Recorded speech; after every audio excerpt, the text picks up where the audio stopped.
زیادہ خوف طاری کرنے کی کوشش کی جائے گی۔ آج ابھی ذکر کر رہے تھے دھرم سنسد کا، یہ پاکھنڈی یہ سمجھتے ہیں کہ ایک گوفے میں بیٹھ کر ایک ویڈیو بنا کر وائرل کر دیں تو مسلمانوں کے اندر دھک-دھکی لگ جائے گی، کھلبلی مچ جائے گی۔ ایسے بہت سارے کتے آئے اور چلے گئے۔ ایمان والے کل بھی سلامت تھے، آج بھی سلامت ہے، اور انشاءاللہ صبح قیامت تک ہندوستان کی سرزمین پر سجدے کیے جائیں گے، اذانیں گونجیں گی انشاءاللہ۔ جو کر سکتے ہیں وہ کر لیں گے۔ ان کو ایسا لگتا ہے ایک ویڈیو وائرل کرنے سے سب خوف زدہ ہو جائیں گے۔ یہی کام تو کربلا کی سرزمین پر یزید نے کیا تھا، یہی کام کوفہ میں عبید اللہ بن زیاد نے کیا تھا۔ حضرت ہانی بن عروہ کو مار کر کے، حضرت امام مسلم بن عقیل کو مار کر کے گورنر ہاؤس پر لٹکا دیا کئی لاشوں کو، اور سارے کوفہ والوں کو بتا دیا دیکھو میں مار بھی سکتا ہوں، قتل بھی کر سکتا ہوں، ڈر کے اندر ہو جاؤ۔ تو کیا مسلم بن عقیل کے قتل کے بعد، ہانی بن عروہ کے قتل کے بعد، امام حسین کی شہادت کے بعد اسلام ٹھنڈا پڑ گیا؟ اسلام ختم ہو گیا؟ بلکہ اس کے بعد پھر ہمارا یہ نعرہ ہے اسلام زندہ ہوتا ہے ہر کربلا کے بعد۔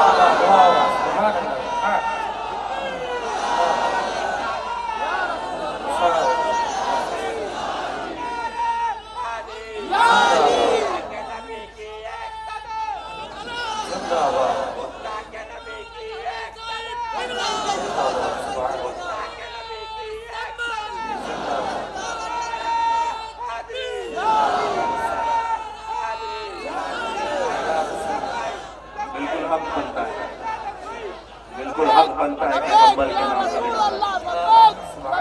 اس لیے کہ مومنین کا یہ جمع غفیر، میں نے بہت تاریخ کے اعتبار سے سنبھل کو پڑھا بھی ہے، تاریخی شہر ہے، آج آپ کے درمیان ہو، اور ہمیشہ سے آپ کی قوت ایمانی کا چرچا پورے ہندوستان میں ہوتا رہتا ہے، اور اجازت ہو تو اسی ممبر سے اس پاکھنڈیوں کو اعلان کریں،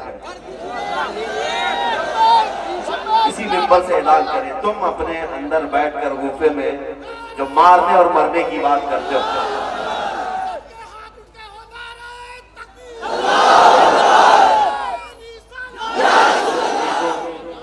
جلسے روز ہوتے ہیں ہندوستان میں اور نعرے بھی روز لگتے ہیں، لیکن یہ جو نعرے ہیں یہ رگے جان کو پھڑکانے والے، یہ یوں ہی نہیں لگ رہے، یہ کسی مقرر کے لیے لگنے والے نعرے نہیں ہیں، یہ نام مصطفیٰ پر جو خون گرم ہوتا اس گرمی کے نعرے ہوتے ہیں، اور اسی سے انہیں کھلبلی بھی ہے، اسی سے تکلیف بھی ہے۔